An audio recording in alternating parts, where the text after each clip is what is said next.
গোটা রাজ্যের বিজেপি কর্মী সমর্থকদের বলবো, শান্তি রাখুন।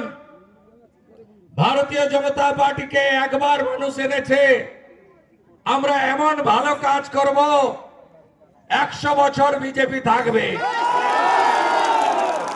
আমরা আমাদের সংকল্পপত্র পূরণ করব। ওই পাপীদের অফিস হাত দেবেন না, উপেক্ষা করুন।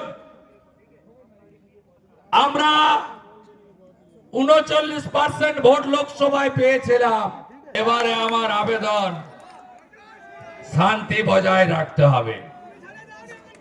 কুকুর মানুষের পায়ে কামড়ায়, মানুষ কখনো কুকুরের পায়ে কামড়ায় না। ওরা অনেক অত্যাচার করেছে।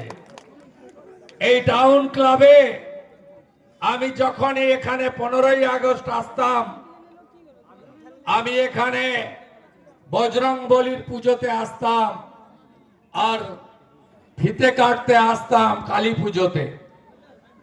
তখনই আমি বলতাম, নন্দীগ্রাম এই দৃশ্য দেখেনি, ককটেল বোম দিয়ে পুড়িয়ে দিয়েছিল। আমি বলবো, হাতে আইন কেউ নেবেন না।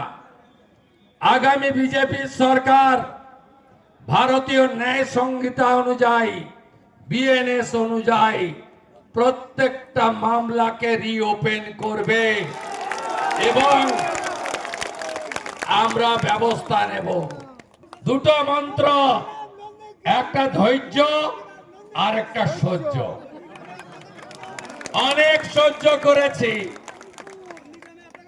আমার 90 বছরের বৃদ্ধ বাবা মাকে সিআইডি পাঠিয়ে এই অত্যাচারিণী আক্রমণ করেছে। ফলো করুন সংবাদ প্রতিদিন ডিজিটাল।